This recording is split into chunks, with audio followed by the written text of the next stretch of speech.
নমস্কার। গত কয়েকদিন ধরে অনেক জল্পনা চলছিল, সেই জল্পনার আস্তে আস্তে কিন্তু অবসান হচ্ছে। অনেক ফুটবলারই এধার ওধার জয়েন করে যাচ্ছেন, আর একে একে অ্যানাউন্সমেন্টও চলে আসছে। আর কারণ সময় তো বেশি নেই হাতে, কারণ শুরু হয়ে যাবে ডুরান্ড কাপ, তারপরে একে একে বিভিন্ন টুর্নামেন্ট খেলতে নামবে। তাই বিশ্বকাপের আসর যখন চলছে, গোটা দেশ গোটা বিশ্ব ফুটবলে মেতে রয়েছে। আর এই সময় কিন্তু একের পর এক দল তারা তাদের নতুন মৌসুমী প্লেয়ারদের নাম ঘোষণা করে দিচ্ছে, কারা কারা কাদের কাদের তারা ছেড়ে দিচ্ছে, কাদের কাদের তারা নিচ্ছে। আর এই দৌড়ে কিন্তু অনেককেই হারিয়ে দিচ্ছে ইস্টবেঙ্গল, মোহনবাগানও তারা তাদের গুরুত্বপূর্ণ প্লেয়ারের জয়নিং ঘোষণা করে দিয়েছে। পাশাপাশি অনেক দিন ধরেই শোনা যাচ্ছিল ব্রাইসন ফার্নান্ডেজ তিনি কিন্তু মোহনবাগানের টার্গেটে ছিলেন, ইস্টবেঙ্গলও কিছুদিন টার্গেট করেছিল। অবশেষে ব্রাইসন ফার্নান্ডেজ তিনি এফসি গোয়া ছেড়ে তিনি অন্য একটি দলে নাম লেখালেন, এবং সেটারও আনুষ্ঠানিক অ্যানাউন্সমেন্ট হয়ে গেল আজকে। ব্রাইসন ফার্নান্ডেজের কথা আপনাদেরকে আগেও আমি জানিয়েছি। তো ব্রাইসন ফার্নান্ডেজ এই প্লেয়ারটি অত্যন্ত ভালো এবং ভালো মানের প্লেয়ার শুধু নয়, ভারতীয় দলের খেলা প্লেয়ার। তো এই প্লেয়ারটিকে সাইন করিয়ে নিয়েছে চেন্নাই এফসি। নিঃসন্দেহে ভালো সাইনিং হলো চেন্নাইয়ের জন্য। এটা চেন্নাই গত মৌসুমে খুব ভালো খেলতে পারেনি, তার কারণ তাদের সেইভাবে ফুটবল টিমটাই তারা গড়ে তুলতে পারেনি ওইভাবে টুর্নামেন্ট হওয়াতে। অবদিকে যেটা বিগ সাইনিং বা বিগ অ্যানাউন্সমেন্ট করা হলো, সাইনিং নিয়ে তো কথাবার্তা চলছিলই। আপনাদেরকে এটা একটা আশঙ্কা প্রকাশ করেছিলাম যে শেষমেশ মিগুয়েল সাইন করবে তো মোহনবাগানে, কারণ তার যে কোচ অস্কার ব্রুজো তিনি চলে গেছেন ইন্দোনেশিয়াতে। কেভিন সেভেলে তিনিও সম্ভবত সেই ক্লাবে জয়েন করবেন। তো মিগুয়েলকেও ডাকাডাকি চলছিল। তো শেষমেশ সবার হাতছানিকে পাশ কাটিয়ে মিগুয়েল কিন্তু চলে গেলেন মোহনবাগানে। গতবার ইস্টবেঙ্গলে খেলে গোল্ডেন বল জয় করেছিলেন মিগুয়েল, এবং অসম্ভব ভালো তার পাসিং, অসম্ভব ভালো তার ড্রিবল। এই ব্রাজিলিয়ান ফুটবলারকে পেয়ে ইস্টবেঙ্গল কিন্তু যথেষ্ট ভালো উন্নতি করেছিল, এবং মাঝমাঠে তার যে ভূমিকা সেটা মিগুয়েল কিভাবে পালন করেছিল সেটা নতুন করে বলার অপেক্ষা রাখে না। তবে এটাও দেখা গিয়েছিল বেশ কিছু ম্যাচে মিগুয়েলকে যদি আটকে দেওয়া যায় তাহলে কিন্তু ইস্টবেঙ্গলকে সমস্যায় পড়তে হচ্ছিল, মাঝমাঠটা সেভাবে ফাংশন করছিল না। তো মিগুয়েলকে ইস্টবেঙ্গল এবারও রাখতে চেয়েছিল, কিন্তু বিরাট টাকা তারা চাইছিল, যেটা ইস্টবেঙ্গলের পক্ষে এবার দেওয়া সম্ভব নয়। এক তো ইস্টবেঙ্গলের ইনভেস্টর নিয়ে একটা প্রবলেম চলছিল, সেকেন্ড হচ্ছে ইস্টবেঙ্গল চাইছিলই না যে বিরাট কিছু টাকা দিয়ে প্লেয়ারদের নেওয়া হোক। এক্ষেত্রে তারা একটা স্যালারি ক্যাপের কথাও বলেছিল। সে কারণেই ইস্টবেঙ্গল আর মিগুয়েলকে ধরে রাখতে পারেনি, যেমনটা কেভিনের ক্ষেত্রেও তাই হলো। তো মিগুয়েলের এজেন্ট তারা মোহনবাগানের সঙ্গে কথা বলেছিল, এবং সেটা হয়েছিল কিন্তু আইএসএল চ্যাম্পিয়ন হয়ে যাওয়ার কয়েক দিন বা এক দেড় মাসের মধ্যেই কথাবার্তা অনেকটা এগিয়েছিল, পাকাও হয়ে গিয়েছিল, বাট সাইনিংটা হচ্ছিল না এনি হাও।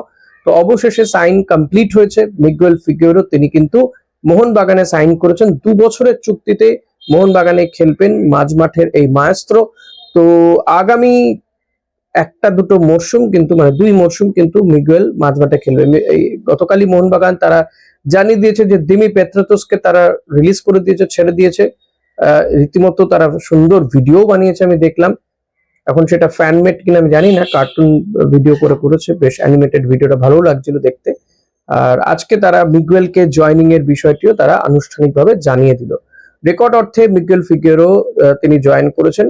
অনেকগুলো বিষয় দেখার রয়েছে। এক যদি বলতে হয়, নিঃসন্দেহে ইস্টবেঙ্গলে খেলেছেন অনেক প্লেয়ার, এর আগেও দেখা গিয়েছে টোলগে ওজবে থেকে শুরু করে জবি জাস্টিনরা ইস্টবেঙ্গলে খেলে সাফল্য পেয়েছিলেন, কিন্তু মোহনবাগানে গিয়ে শুধুই ব্যর্থতা, সফলতা তারা পাননি, সাফল্য পাননি তারা।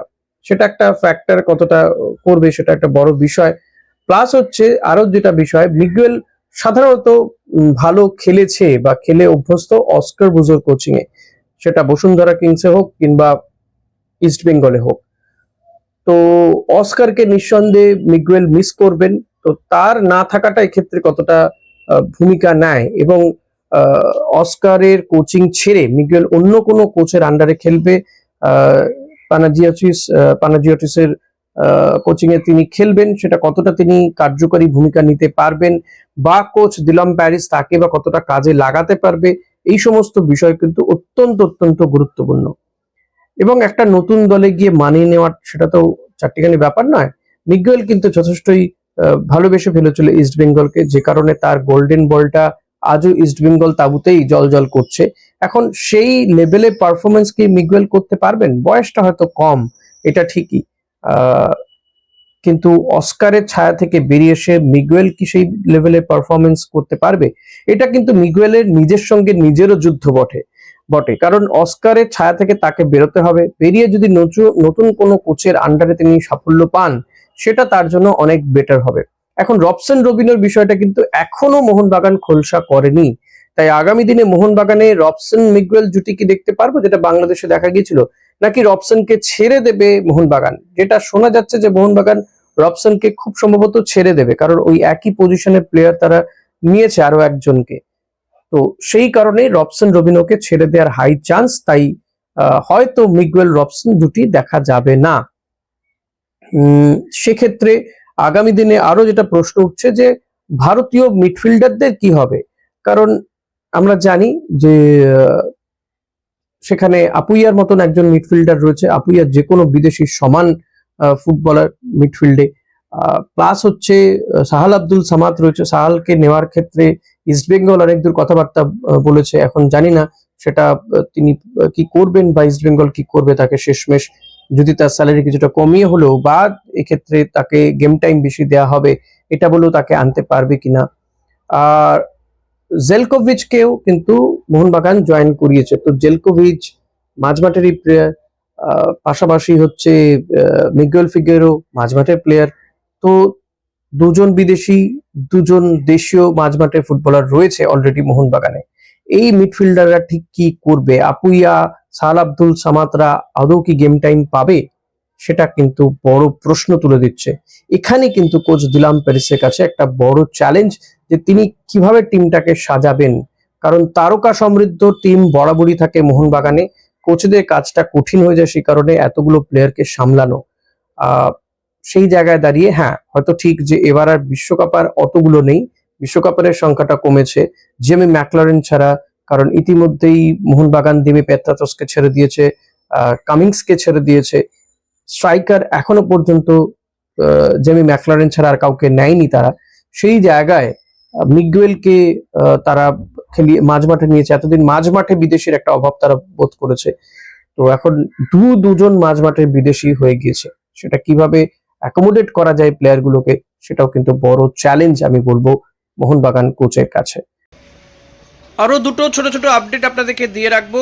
কলকাতা লিগ দেখা যাবে নাম্বার 10 স্পোর্টস অ্যাপে, এবং আইএসএল কোথায় দেখা যাবে এটা নিয়ে প্রচুর চর্চা চলছিল। গতকালও আমাকে অনেকজন জিজ্ঞেস করছিলেন যে এবারে আইএসএল কোথায় দেখা যাবে, যদিও এখনও পর্যন্ত ঠিক হয়নি ব্রডকাস্টিং পার্টনার।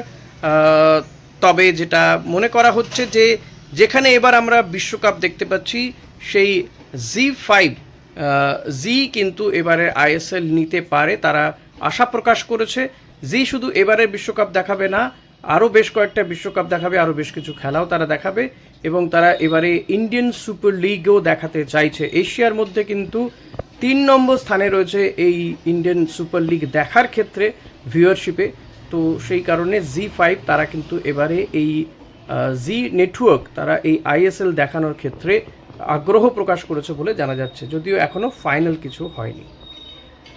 ইস্টবেঙ্গলে যে সাফল্য পেয়েছে মিগুয়েল ফিগুয়েরো, আপনাদের কি মনে হয় সেই সাফল্য ধরে রাখতে পারবেন এই ব্রাজিলিয়ান মিডফিল্ডার, নাকি এর থেকে বেশি ভালো মানে বেশি সফলতা তিনি পাবেন বা কম পাবেন? কমেন্ট বক্সে জানাবেন। Thank you.